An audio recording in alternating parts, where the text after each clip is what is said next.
Hello students, कैसे हो आप सब। उम्मीद कर रहा हूँ अच्छे होंगे, स्वस्थ होंगे और स्वास्थ्य के साथ साथ अपनी पढ़ाई का भरपूर ख्याल रख रहे होंगे स्टूडेंट्स। आइए एनसीईआरटी का क्वेश्चन नंबर जो 17 है, केमिकल काइनेटिक्स चैप्टर का, मैंने चौथा चैप्टर का 17वां सवाल बनाते हैं। क्वेश्चन है, एक प्रथम कोटि की अभिक्रिया में 30% वियोजित होने में 40 मिनट समय लगता है, तो आपको टी हाफ माने अर्धजीवन काल की गणना करनी है। स्टूडेंट्स, आपको इस बात की जानकारी होना चाहिए कि टी हाफ मतलब अर्धजीवन काल निकालना है। इसके लिए आपको एक फार्मूला की जरूरत होगा, उस फार्मूला की सहायता से अर्धजीवन काल निकलता है और वो फार्मूला आपको याद है, t half equal to 0.693 by k. अच्छा स्टूडेंट्स, आपको एक बात बता दें कि कल मैंने इस क्वेश्चन को बनाया था और अपलोड भी किया था, लेकिन दुर्भाग्य से पता नहीं कैसे उसमें साउंड ही रिकॉर्ड नहीं हो पाया। तो आज फिर से इस वीडियो को बना रहा हूँ और भी कुछ क्वेश्चनों को बना करके इसी वीडियो के साथ आपको मैं अपलोड कर दूँगा, तो देखिएगा जरा। तो इस क्वेश्चन में क्या दिया हुआ है दोस्त, आप देखिए ना ध्यान से। बहुत आसान सा सवाल है, इसमें समय दिया हुआ है, टाइम। जिसमें अगर बात करें गिवन क्या है, तो गिवन है टी कितना दिया हुआ है, तो 40 मिनट। और भी कुछ दिया है क्या, लिखा है कि अभिक्रिया में 30% जो है प्रतिकारक है वो वियोजित होते हैं, तो उस 30% वियोजन में 40 मिनट लगा, तब आपको अर्धजीवन काल बताना था। तो मान लेते हैं कि शुरू में 100 आप लेके चले थे, तो माना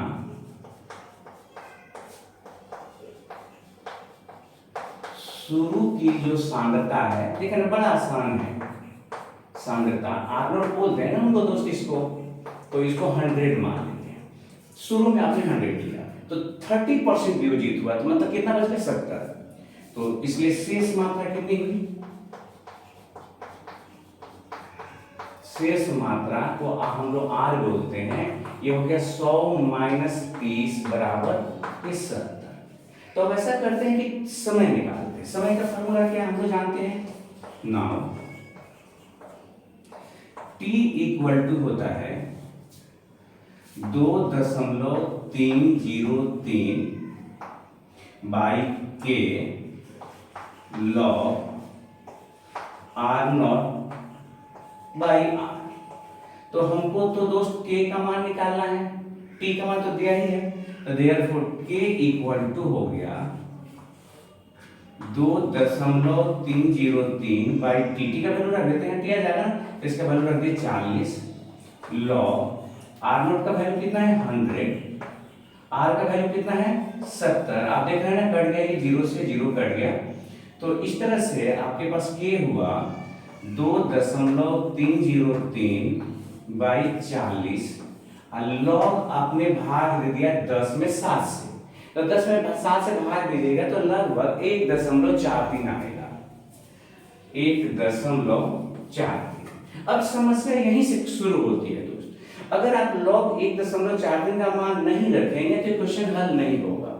तो log 1.43 का मान कहां से देंगे, वो log टेबल से देखना, वो याद करने की चीज नहीं है। क्या है तरीका निकालने का, देखने का, तो देखिए इसको देखने के लिए क्या करते हैं कि आप लॉग टेबल का सहायता लेंगे और 14 के 3 में चले जाएंगे। 14 के कहा 3 में, तो मैं यहां लिख रहा हूं k का वैल्यू आया 2.303 बाई 40, और जब लॉग 14 के 3 में देखिएगा तो आएगा वहां पर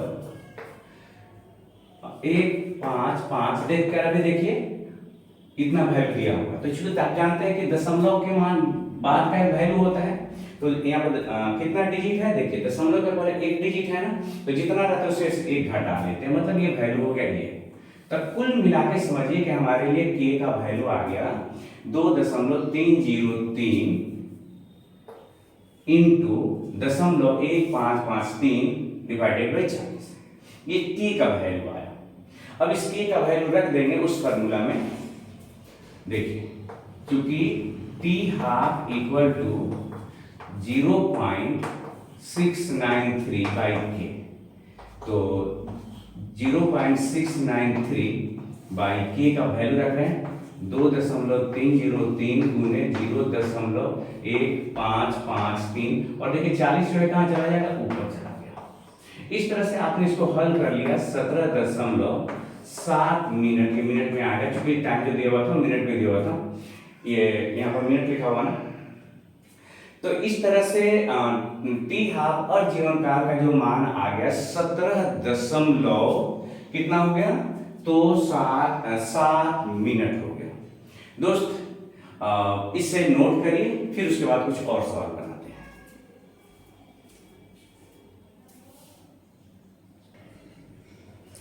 आइए स्टूडेंट्स, नेक्स्ट क्वेश्चन एनसीईआरटी का क्वेश्चन नंबर 10 हमने बोर्ड पे लिख रखा है। क्वेश्चन है ए और बी के मध्य विक्रिया में ए और बी की विभिन्न प्रारंभिक संरचनाओं के लिए प्रारंभिक वेग नीचे दिए गए हैं, यह दिया गया है। तो ए और बी के प्रति अभिक्रिया की कोटि बताना है आपको। स्टूडेंट्स आप जानते हैं कि अभिक्रिया की कोटि बताने के लिए वेग नियम समीकरण का होना जरूरी है। तो ऐसा करते हैं कि हम लोग मान लेते हैं कि वेग नियम समीकरण R इक्वल टू के एक के प्रति जो है x है, इसका कॉन्स्टेंट पावर x, और ये हो गया कितना आपका b के पावर y। आपको पता है ना कि यही जो एक के जो पावर है x का वैल्यू निकाल लेंगे तो a के प्रति अभिक्रिया की कोटि हो जाएगी, y का वैल्यू निकाल लेंगे तो b के प्रति अभिक्रिया की कोटि हो जाएगी। अगर ओवरऑल अभिक्रिया की कोटि चाहिए तो y x प्लस और y को जोड़ देंगे, वो अभिक्रिया की कोटि हो जाएगी। तो x और y का वैल्यू निकालने के लिए आपको ये दिए गए हैं, आइए इनकी सहायता से निकालते हैं। यह r का वैल्यू दिया गया है, तो आइए पहला देखते हैं। r की जगह पर क्या है 5.07 10 की पावर -5 इक्वल टू के लिख देते हैं। a की जगह पर क्या देखिए a की सांद्रता 0.20 के पावर x, b की सांद्रता देखिए ध्यान से 3 0 के पावर y। इसको इक्वेशन फर्स्ट करते हैं।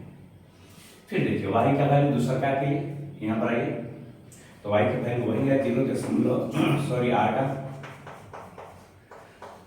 इक्वल टू के, x का वैल्यू कितना इस बार तो 0.20 के पावर x, और y का वैल्यू कितना है तो 0.10 के पावर ये y होगा। अब देखिए इक्वेशन 3 के लिए r का वैल्यू दिया हुआ है यहाँ पर 1.43 10 टू पावर -4 इक्वल टू के, एक का कंसंट्रेशन है 0.4 के पावर x, b कितना है 0.05 इंटू y, सॉरी पावर में y। ये तीसरा इक्वेशन होगा। इस 3 इक्वेशन की सहायता से देखिए कितना मजेदार क्वेश्चन हो चला। अब इसको भूल जाइए आप, ये दिया हुआ आपके क्वेश्चन में, और आपको पता लगाना है कि x और y का वैल्यू क्या है। स्टूडेंट्स अगर वाकई आपकी मैथ में रुचि है तो आपको ये बनाने में बहुत ही मजा आएगा। आप एक नजर एक बार देखिए, तब तक मैं एक चाय का ले लेता हूँ। देखिए बहुत आसान है, कम से कम x का वैल्यू निकालना। क्या करते हैं कि हमारा जो समीकरण जो फर्स्ट है और सेकंड, तो फर्स्ट बाई सेकंड कर देते हैं। तो फर्स्ट बाई सेकंड करेगा तो देखिएगा क्या होगा 5.07 10 के पावर -5 इक्वल टू के 0.20 के पावर x 0.30 के पावर y डिवाइडेड बाई, फिर तो दूसरा का में भी वही है 5.07 10 के पावर 5, बस यहाँ तो कुछ नहीं देना है, सॉरी। ये हो गया के कितना है तो 0.20 के पावर x, और y कितना है 0.10, ये हो गया b की जगह पर। तो ये तो कट गया, k से k कट गया, देखिए सेम टू सेम है ना, कट गया। बचा कितना यहाँ पर 1 इक्वल टू, देखिए इधर ध्यान से 0.30 बटा दशमलव कितना 10 के पावर y, मतलब कितना होगा सीधे देखिए ना 0 से 0 करके 30 बटा 10 30 बटा 10 मैंने सीधे कितना होगा 1 इक्वल टू 3 के पावर y। बताओ स्टूडेंट्स क्या किया जाए, देखो कितना मजेदार हो चला।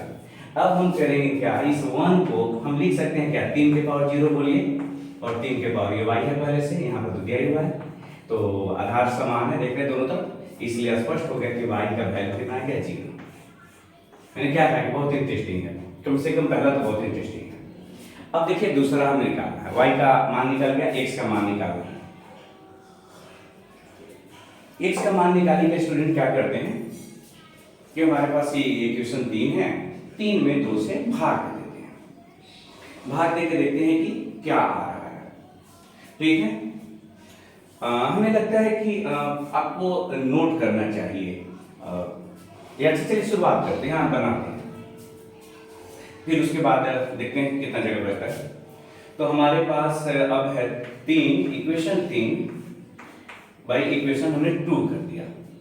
तो इक्वेशन 3 हमारे पास कितना है, देखिए 1.43 10 टू पावर -4 इक्वल टू के, इसी कंजूसी की वजह से मैं कह रहा था कि आप नोट ही कर लेते हैं कि पावर x और हो गया 0.5 के पावर y,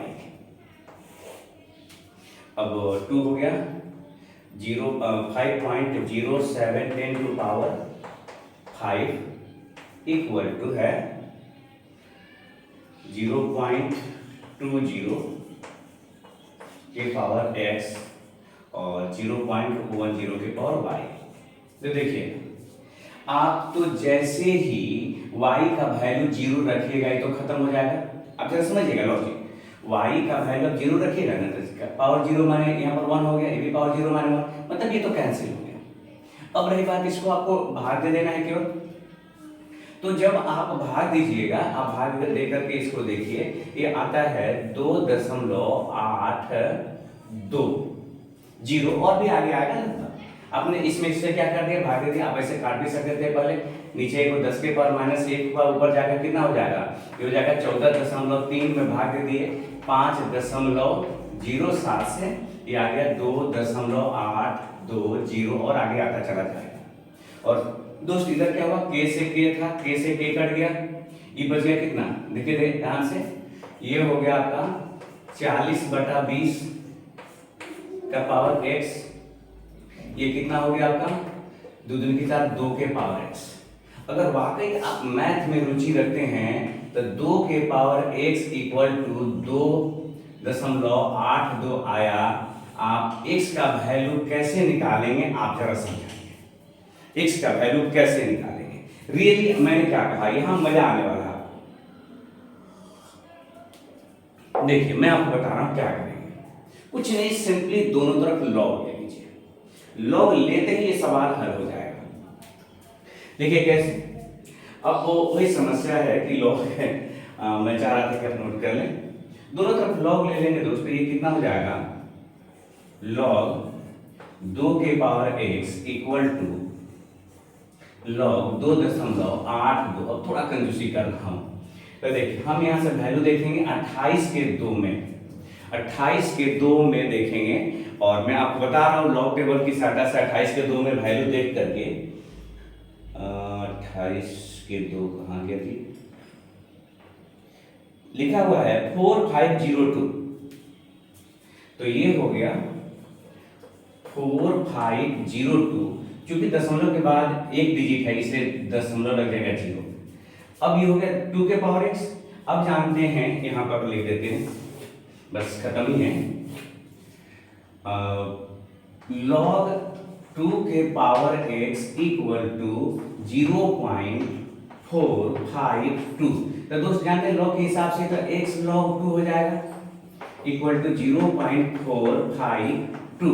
तो log 2 का वैल्यू रखेंगे, x इक्वल टू कितना हो जाएगा, x इक्वल टू हो गया 0.4502 डिवाइडेड बाई log 2।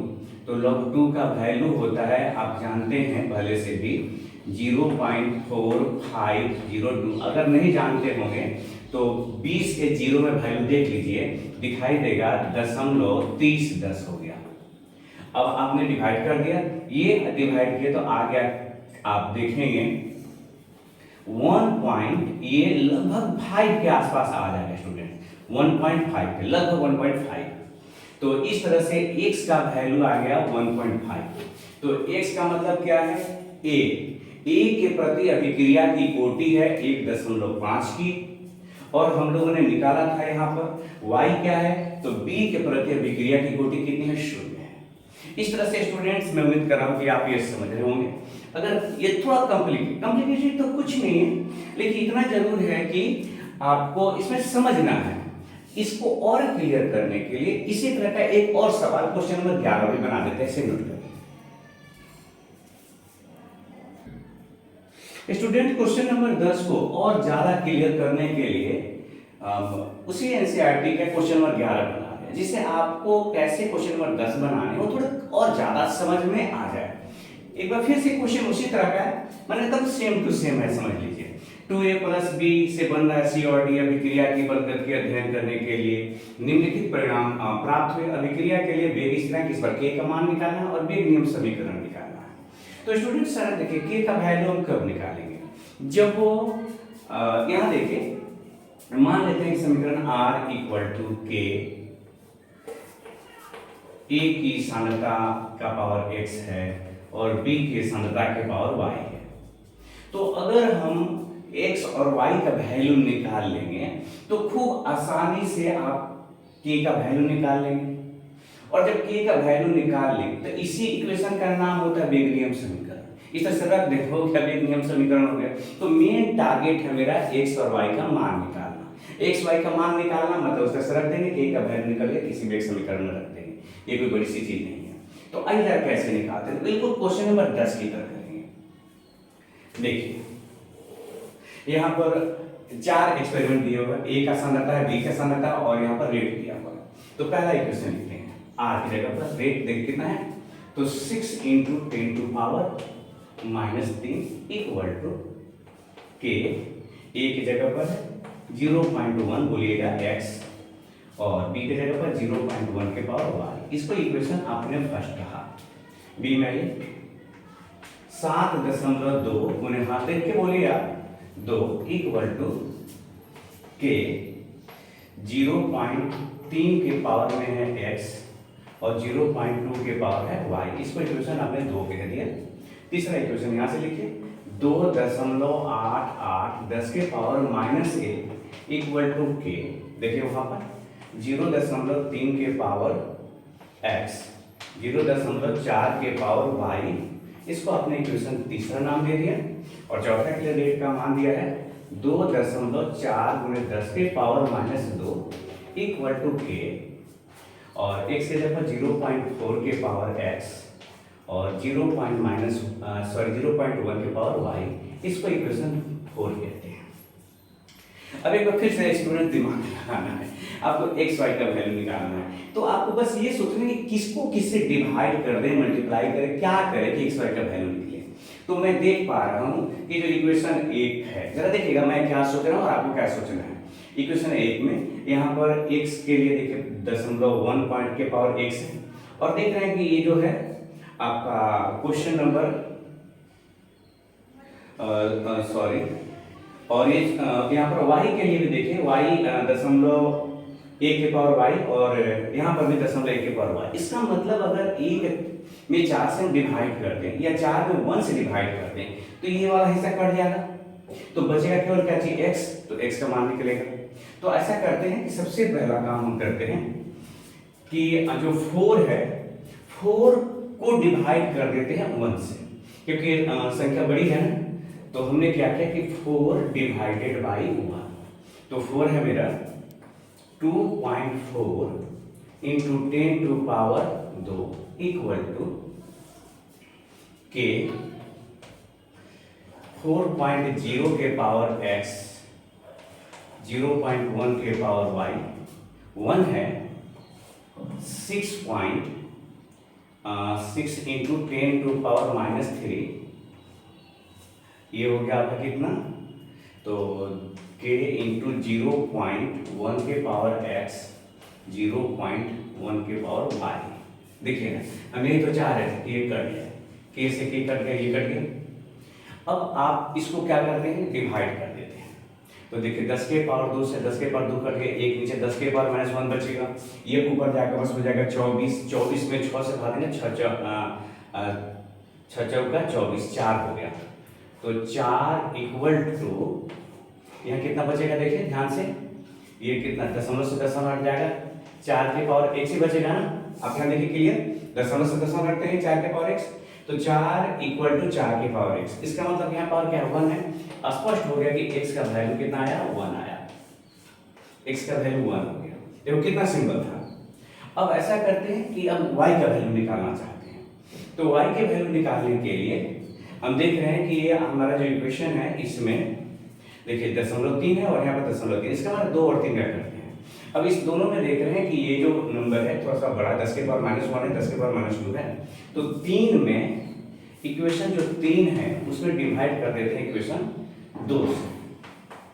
तो 2 से जब डिवाइड करिएगा तो दोस्तों क्या मिलेगा आपको, जरा देखिएगा, 3 है कितना था, 2.88 गुणे 10 के पावर -1 इक्वल टू के 0.3 के पावर x और 0.4 पावर y। देखिए जैसे ही x y का मान निकलेगा किसी भी एक में रख देंगे, k का वैल्यू निकल जाएगा, वो हम आप पे छोड़ देंगे। पहले x y का वैल्यू निकाल के दिखा रहे हैं। दूसरा क्या हो गया, 7.2 into 10 to power -2 equal to k 0.3 के पावर x और 0.2 के पावर y। हम यही तो चाह रहे थे कि कोई एक मेरा कैंसिल आउट हो जाए, तो देखिए ये कैंसिल हो गया, यही सोच के तो भाग दिया गया। अब इसको काटते हैं, देखिए 10 के पावर 1, 10 के पावर 2, तो 10 के पावर नीचे पावर -1 बचा, ये ऊपर गया तो हो गया कितना, 28.8 हुआ, अब बटा हो गया 7.2 इक्वल टू, इधर कितना हुआ देखिए 4, ये कितना हो गया 4/2 के पावर y। इसका मतलब ये कट जाएगा, देखिए 7 चौका 28 हो जाएगा ना, देखिए आप 4 बार में 4 दूनी के 8 और 7 चौका 28, मतलब 4 इक्वल टू ये कट कितना हो गया 2 के पावर y हो गया। अब स्टूडेंट्स बताइए y का वैल्यू क्या है, तो हम 4 को लिख सकते हैं थे क्या 2 के पावर 2, इधर है 2 के पावर y, और इसलिए स्पष्ट हो गया कि y का वैल्यू कितना आ गया 2। स्टूडेंट्स y का वैल्यू 2 आ गया, x का वैल्यू 1 आ गया। अब बताइए कि किसी भी इक्वेशन में अगर y का वैल्यू 2, x का वैल्यू 1 रख देंगे तो k का वैल्यू निकल आएगा, एकदम सिंपल है। तो इस तरह से आपको k का वैल्यू निकालना था और k का वैल्यू निकाल करके इसी में रख देंगे, वो हो गया आपका वेग नियम समीकरण। स्टूडेंट्स उम्मीद कर रहा हूँ कि आपको ये बातें समझ आई होगी। तो इसके बावजूद भी किसी तरह कोई समस्या हो तो एक बार कमेंट करके बोलेंगे। अपना ख्याल रखिए, फिर भेंट होगी अगले वीडियो में एक नए क्वेश्चन के साथ, नए टॉपिक के साथ। तब तक हंसते रहिए, मुस्कुराते रहिए और अपना ख्याल रखिए। धन्यवाद।